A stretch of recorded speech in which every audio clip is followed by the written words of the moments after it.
नमस्कार विद्यार्थियों, आप देख रहे हैं साहित्य क्लासेज चैनल में। लोकेश शर्मा आप सबका स्वागत करता हूं। आज हम पढ़ रहे हैं राजस्थान माध्यमिक शिक्षा बोर्ड के हिंदी अनिवार्य का आरोप पुस्तक का पहला पाठ नमक का दरोगा। देखिए विद्यार्थियों, इस पाठ की जो कहानी है पहली, नमक का दरोगा, इस कहानी के लेखक है मुंशी प्रेमचंद। मुंशी प्रेमचंद की जो नमक का दरोगा कहानी है वो यथार्थवाद पर है। इस कहानी में धर्म और धन की आपसी लड़ाई है, जंग है, तर्क हैं, एक दूसरे के शब्द हैं और दो इस कहानी के मुख्य पात्र हैं, पंडित अलोपीदीन और वंशीधर। कहानी का प्रारंभ मुंशीधर जी की नौकरी से प्रारंभ होता है और अंत पंडित अलोपीदीन द्वारा मुंशीधर को वापस उनकी ईमानदारी से प्रभावित होकर अपनी नौकरी पर बुलाने के लिए आग्रह से होता है। तो कहानी में मोटी बात यह है कि पंडित अलोपीदीन एक बहुत बड़े रईस हैं, पैसे वाले हैं, जो नमक का व्यापार करते हैं। वंशीधर एक सामान्य परिवार के हैं जो अपनी मेहनत से पढ़ लिख कर नौकरी के लिए निकलते हैं। जब नौकरी पाने के लिए निकलते हैं तो पिता उनको कुछ हिदायतें देते हैं, कुछ अपने अनुभव बताते हैं। पिता कहते हैं कि भाई नौकरी में ओहदे का ध्यान मत रखना, और ये तो पीर की मजार है, निगाह चढ़ावे और चादर पर रखनी चाहिए। वेतन पूर्णमासी का चांद है, तुम तो समझदार हो। ये सब बातें पिता ने अपने पुत्र को समझाई कि भाई ऊपरी आय का ध्यान रखना, नौकरी केवल नौकरी के पैसों से काम नहीं चलता, तो पूर्णमासी का चांद है। तो वंशीधर के पिता ने जो भी उनको हिदायत दी, उनको लेकर के पंडित वंशीधर नौकरी के लिए निकलते हैं। और इस संसार में जब वो निकलते हैं, दुनिया में जब अपनी नौकरी के लिए निकलते हैं, तो उनके पास तीन चीजें होती है। प्रश्न भी आपको आएगा, जब भी कोई व्यक्ति बाहर निकलता है उसके पास तीन चीजें होती है: धैर्य, अपना मित्र, बुद्धि अपनी पथ प्रदर्शक, और आत्म अवलंबन ही उनका सहायक था। कहानी प्रारंभ होती है, वंशीधर जी को नौकरी मिल जाती है, नमक का दरोगा बन जाते हैं और गंगा के तट पर पुलिया बनी हुई है जहां नमक का विभाग बना हुआ है, वहां ड्यूटी लगी हुई है। रात को अचानक एक दिन सोते हुए उन्हें गाड़ियों की गड़गड़ाहट की आवाज आती है। सिपाहियों को जगाया जाता है कि भाई ये गाड़ियां किसकी है, कुछ संदेह होता है। जाकर खुद रोकते हैं। थोड़ी देर से सन्नाटा होता है, कोई आवाज नहीं आती है, कोई सिपाही बताता भी नहीं कि किसकी गाड़ी है। फिर लोगों ने कहा कि ये तो गाड़ियां पंडित अलोपीदीन की है।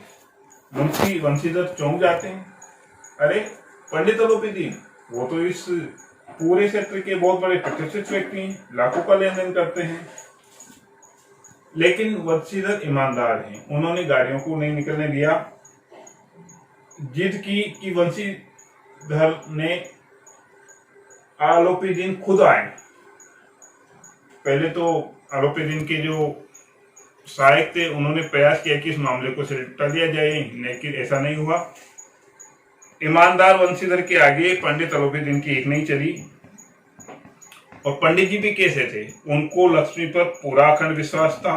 वो कहते थे कि संसार का तो कहना ही क्या, स्वर्ग में लक्ष्मी का ही राज्य है, न्याय और नीति सब लक्ष्मी के खिलौने हैं। ये सारी बातें पंडित अलोपीदीन इसलिए कहते थे क्योंकि वे लक्ष्मी पर विश्वास करते थे और अहंकारी थे।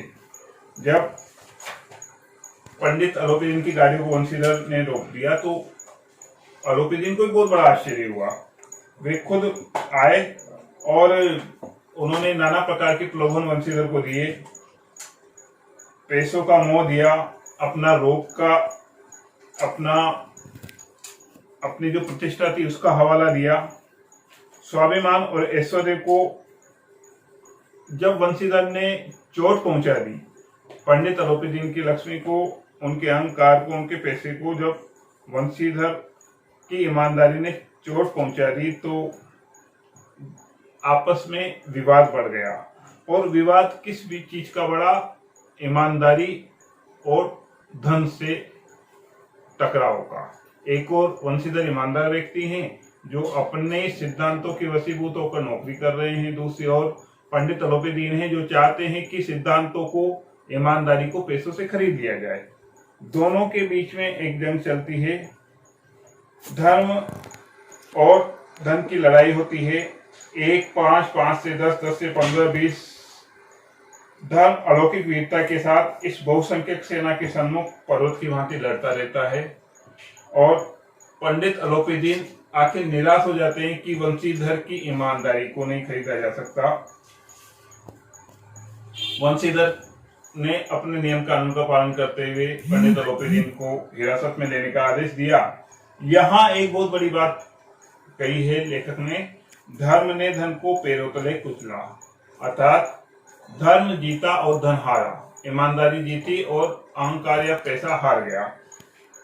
अगले जो एपिसोड है उसमें एक बहुत बड़ा शब्द दिया है, दुनिया सोती थी पर दुनिया की जीभ जागती थी। देखो मित्रों, इसके मामले में भी एक प्रश्न आता है कि इस पंक्ति का अर्थ क्या है, दुनिया सोती है दुनिया की जीभ जागती। तो इसका एक सामान्य अर्थ ये है कि लोग खाए बगैर रह सकते हैं लेकिन बोले बगैर नहीं रह सकते। पंडित अलोपीदीन को गिरफ्तार करना उस जमाने में और उस इलाके में एक बहुत बड़ी बात थी। आज दिन तक किसी ने भी पंडित जी पर इतना बड़ा हाथ नहीं उठाया था, इतनी बड़ी कार्रवाई नहीं की थी। अलोपीदीन का केस चलता है, बड़े बड़े वकील अलोपीदीन के पक्ष में आते हैं और कानून के तर्क वितर्क होते हैं। मुंशी जी को भी कोर्ट में बुलाया जाता है। न्याय की स्थिति उस जमाने में जो थी वो बहुत ही एक विडंबना भरी थी। लाख ईमानदार व्यक्ति होने के बावजूद भी वंशीधर की हार अदालत में हो जाती है और वंशीधर के मुकाबले अलोपीदीन को तरजीह देकर के उन्हें बाइज्जत बरी कर दिया जाता है। यहाँ वंशीधर को एक बहुत बड़ा अनुभव होता है और वो इस बात को समझ लेते हैं कि आज उन्हें संसार का एक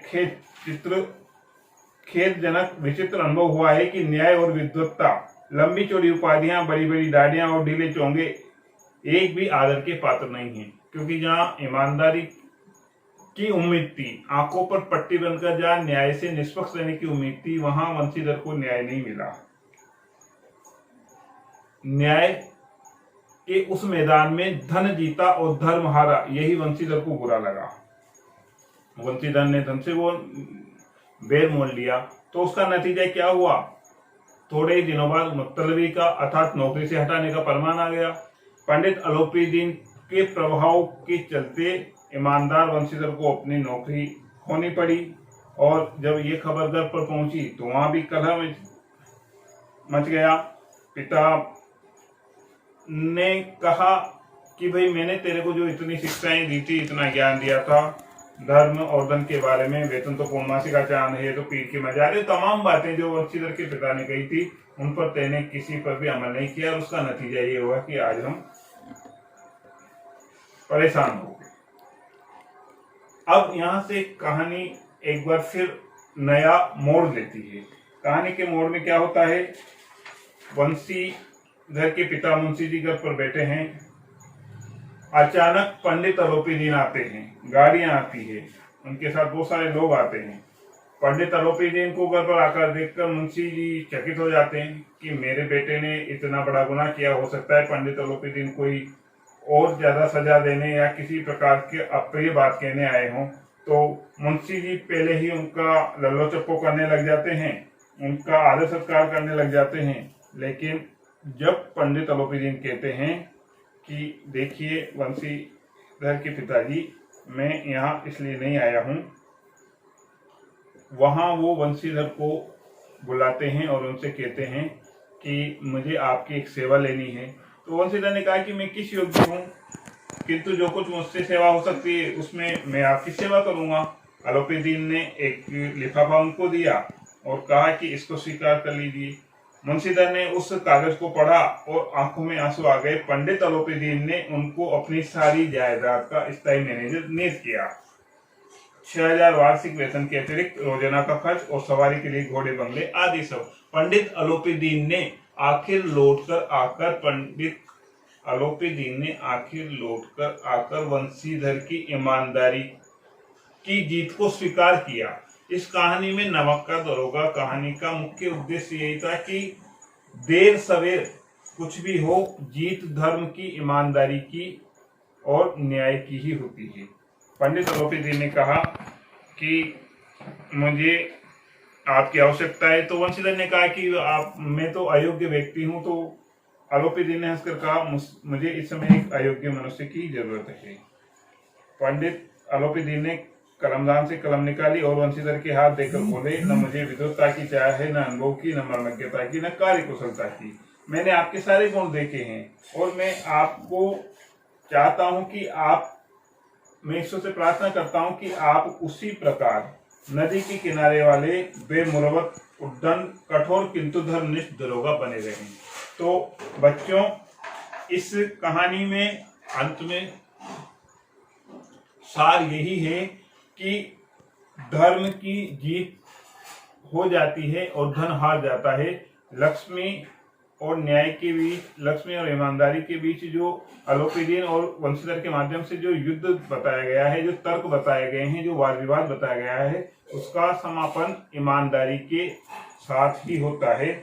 और इस कहानी के जो प्रश्न हैं आप देखिए, उनमें 3 प्रश्न मुख्य रूप से सबसे ज्यादा महत्वपूर्ण मैं आपको बता देता हूं। पहला तो ये कि पंडित आलोपी दीन की जो धन पर जो पकड़ थी या जो अहंकार था, उसको वंशीधर ने किस प्रकार डगमगाया। दूसरा, वंशीधर के पिता ने वंशीधर को क्या क्या हिदायतें दी, क्या क्या सलाह दी अनुभव के आधार पर। और तीसरा, कि न्याय व्यवस्था को लेकर के वंशीधर के मन में किस प्रकार की खिन्नता आई। इसके अलावा 4 जो छोटे छोटे तर्क के प्रश्न हैं, इनको भी आप थोड़ा ध्यान रखिए। पहला, तर्क ने ब्रह्म को पुष्ट किया। दूसरा, धर्म ने धन को पैरों तले कुचल डाला। न्याय के मैदान में धर्म और धन में युद्ध ठन गया। दुनिया सोती थी, दुनिया की जीव जागती थी। ये एक लोकोक्ति, मुहावरे तथा लोक व्यवहार से जुड़े हुए शब्द हैं और इस कहानी को जब आप पढ़ेंगे तो इन प्रश्नों के उत्तर आपको स्वतः ही आ जाएंगे। कहानी में दोनों पात्रों का चरित्र चित्रण विशेष रूप से ध्यान रखिए।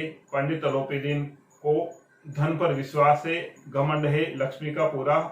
वंशीधर को ईमानदारी पर विश्वास है, सिद्धांत पर विश्वास है। और तीसरे जो सहपात्र हैं, पंडित मुंशी जी, मुंशी वंशीधर के पिताजी, बड़े मुंशी जी मीन्स, वो उन्होंने क्या क्या अपने पुत्र को जो अनुभव दिए हैं, जो बातें कही है, बेटियां घास फूस की तरफ बड़ी होती जा रही है, और अन्य जो बातें कही है उनको थोड़ा आप ध्यान रखिए। कहानी को एक कल्पना के रूप में पढ़िए। पात्रों को अपने दिमाग में, दोनों पात्रों को मुख्य रूप से बनाए रखें ताकि कहानी आपको समझ में आए। मुंशी प्रेमचंद की इस कहानी को, नमक का दरोगा को आप पढ़ें। धन्यवाद। वीडियो को लाइक करने के लिए लाइक का बटन दबाएं। अगला वीडियो के लिए बेल आइकन दबाएं। Thank you. विद्यार्थियों, अगर आपको वीडियो अच्छी लगे तो इसको लाइक करें, सब्सक्राइब करें और नेक्स्ट वीडियो देखने के लिए बेल का आइकन दबाएं। अपने कमेंट जरूर डालें। नमस्कार।